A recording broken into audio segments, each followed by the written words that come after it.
Hi everyone, welcome back to Crochet Rocks. Tracy here, and it's hot in here.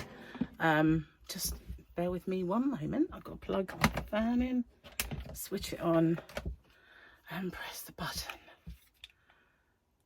Oh, and turn it up because it's only on. That's it. That's better. I'm a bit warm. I'm probably glowing like radioactive or something.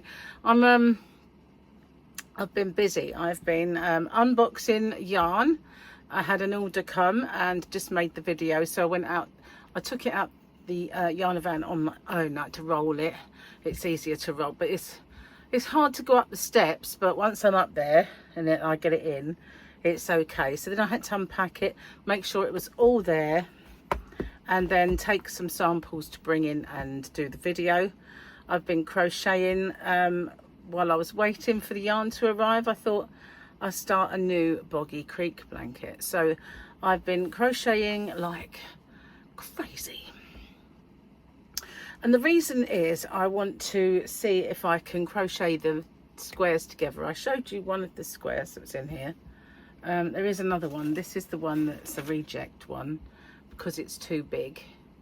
It would be fine if I did them all that size, but came up bigger than the others.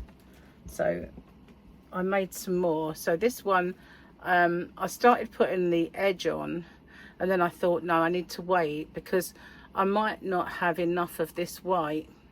So I can always put a different white around the edge. So I need to hang fire on that because of the type of yarn that I used for that was a different white, and the only reason I did that was because the first one I made I used that white. So if I have to, I can take these two outer pieces, these two outer rows off, and use a different white for that. It looks identical. It doesn't look different white at all. It's identical, but it isn't identical. So I would be able to use it because it looks identical, but I wouldn't put it side by side, you know. I'd put it so that there's that in between and you wouldn't even notice. So these are the squares that I'm making, and I'm making them all without borders, because obviously if I'm going to join as you go, then that's going to be the new white as well, and I can put those on at the time. So I've got mauve one, or purple, I have a red one, and I have this beautiful teal one, turquoise and green, and a beautiful light coloured bluey turquoise so far. But the beauty of this is I can use up scraps, and I've got a big bag of colours and scraps in here. The colours I've used so far I've taken out. Well, I've got another red which I don't need, and another green I think, but I've got some blues. I've got a light blue as well and a medium blue. I'm not sure decided on it yet.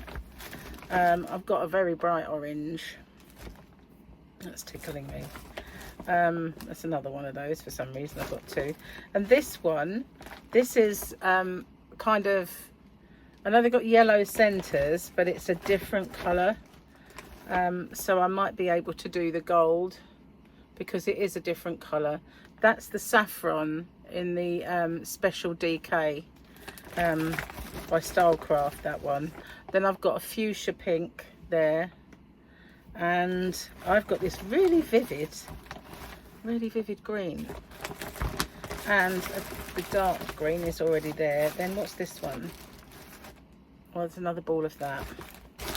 And oh, this is very nice, Sonic the Hedgehog blue. I like Sonic the Hedgehog blue. And then there was a dark red which I've used. It doesn't look very dark when you hold it up, but it is. So all of those colours, and I've probably got tons more colours, depending on how many I need. So there's a few scraps in there anyway, because it's a scrappy blanket. The only thing you need a consistent number of is white. Cheers guys.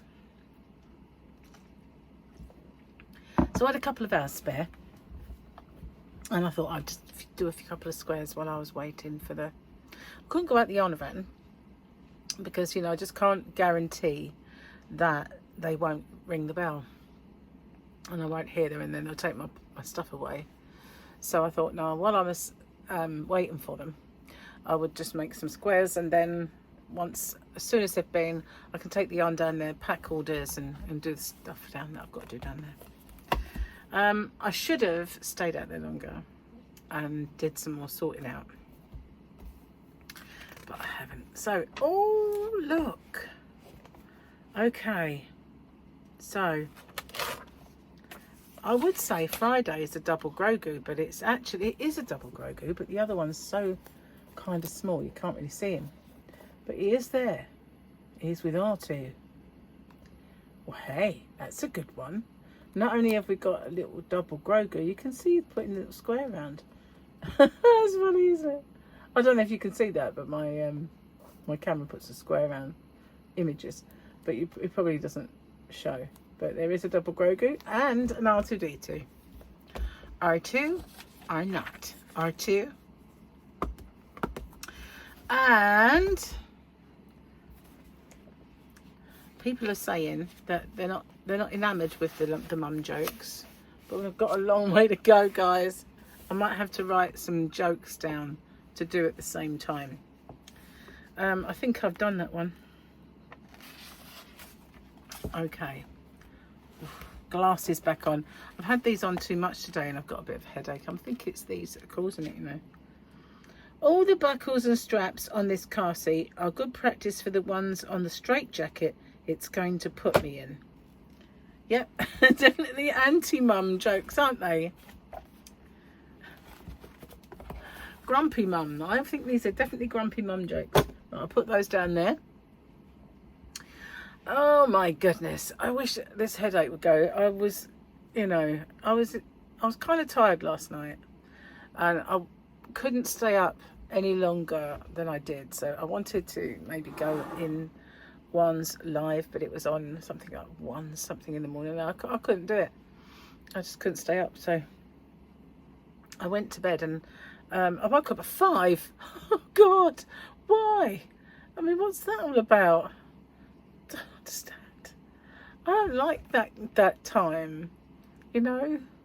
I used to have to get up at that time for work, and I vowed that I would only ever see 1, 5, 5:30 in a day. There would never be 2 in my life. And I go and wake up at 5 something. Oh, wasn't pleased. Couldn't get back off. So I even tried getting up, doing a bit of crochet, sorting all my yarn out, all the spare balls and odd balls, you know, of colour, scrap balls. That's what I'm trying to think of. So yeah, I was doing that, and then I thought, you know, I'm going to try and go to sleep. So I put my aircon on. Then I thought, nah, and then my hair was in a ponytail. I didn't want to take it out. And I thought, my ear is a bit exposed. Now, I have this terror of leaving my ear exposed. And when I go to bed, I put hair over this ear. If I'm laying on the pillow like that, then hair goes over this. And as it was in a ponytail, I actually put an earplug in this ear. And I'll tell you for why. When I was a few years back, quite a few, it was 6 o'clock in the morning, and I woke up to a moth flew in my ear, and I actually couldn't get it out. And the more I tried, it was fluttering away in there, and I couldn't get it in, and it went right in, you know, like inside your ear you've got this little cavern, and then right inside you got where your eardrum is, and you've got like, it's a very small opening gone in there. And I started to, because nobody was awake apart from me, I started trying to get it out with tweezers, and all I did was hurt myself. So I woke up the boy's dad, and I said, I've got a moth in my ear. And he said, what? I went, I've got a moth flying in my ear and I can't get it out. So I ended up, I'd Googled it anyway, and it said that I had to go and get a nurse to take it out. So I phoned the hospital in Medway, and they said, oh, we don't open until 6, but you might find that you can take yourself off to the Sitting Bull Memorial, but they don't open until 6. So I was waiting for the door to open, you know. I was outside waiting for them to unlock it, and I said, right, okay, I've got a moth in my ear, and it was starting to really impact on my speech, because you know when you're on the phone to someone across the other side of the world, they speak and then there's a pause and you think you're going to talk, but then the voice comes on because the actual pauses are wrong. It was happening for my own self. I was hearing myself back, only a little like delay, and this is like a nightmare. I was getting like speech delay on my own ear, and it was really it stopped moving around so much as well. It's right nestled itself right by my eardrum.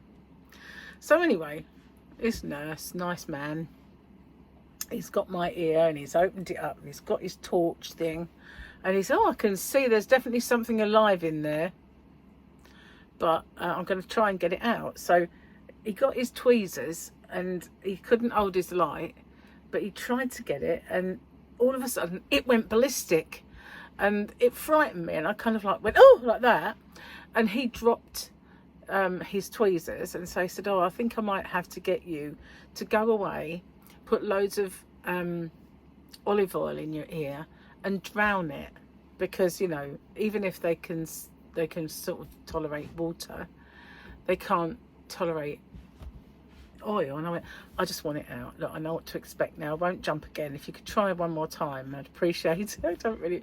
I've had this in there since sort of I really don't want to have it another minute. And he went, okay, I'll get someone to help me. So he got another nurse, and she was holding my lug like really open and a torch, and he was getting in there with these tweezers, and he got it, and then he got it out and a bit fell off, and I felt him brush it like that on my chest. And he said, and he put it in a dish, and he said, he held my hands, he got both of my hands and he held them, he went, it's all out. Because that was it, the first time he said, oh, a bit broke off. So he went, it's all out. Do you want to know what it was? And as soon as he said that, I knew it was a spider. I knew it. And I went, yeah. And he went, it was a spider, and it is dead. It's in the dish. And I looked at it, and that was quite big. He went, it was big to have in your ear. He said, I couldn't believe it. Because you know, when they're dead, they will kind of go like that, don't they? And it was quite a size. And he said, it has bitten you in your ear. So, you know, I think you should have some antibiotics and bathe it, kind of keep putting olive oil in, and kind of that cleanses your ear. So they gave me some, you know, pharmaceutical grade olive oil for ears, and yeah, off I went with my antibiotics because it had bitten me in the ear. And I thought afterwards, did it bite me, or was that me with the tweezers? Because I remember, or maybe because I was attacking it with tweezers, it bit me. Perhaps that's what it was. But anyway, it was a spider, and you know I hate spiders. Now after that, I definitely hated spiders. And I kept thinking, only me, it would only happen to me.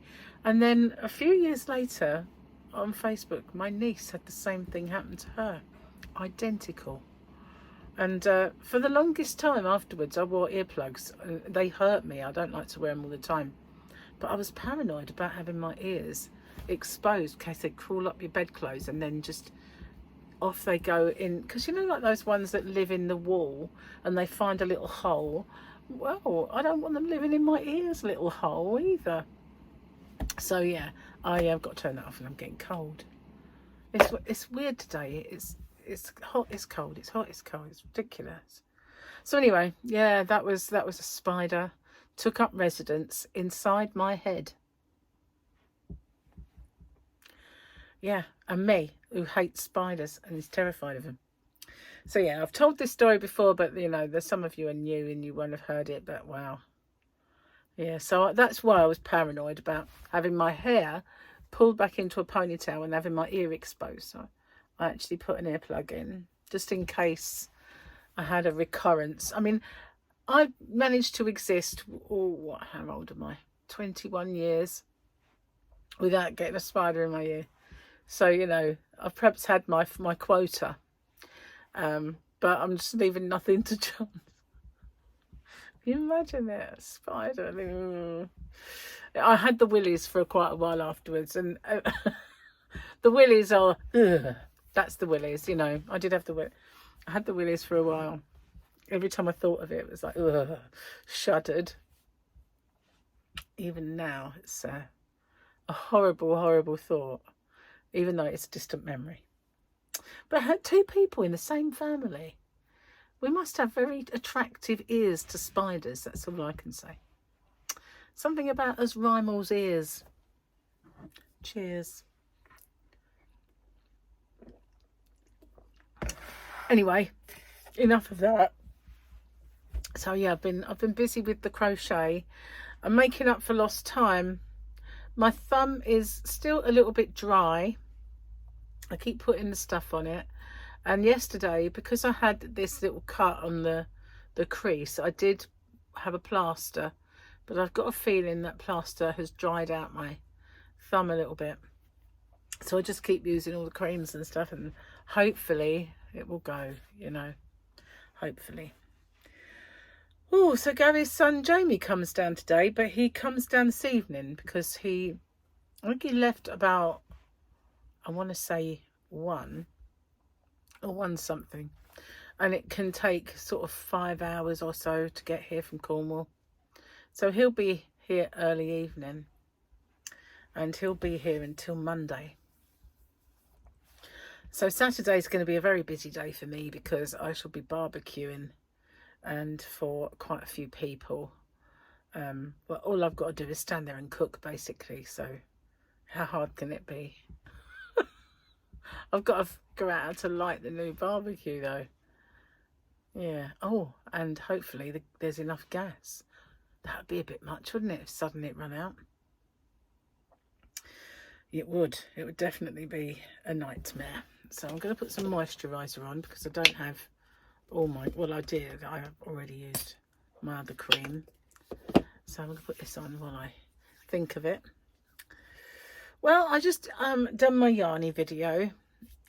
So that will pop up a little bit later.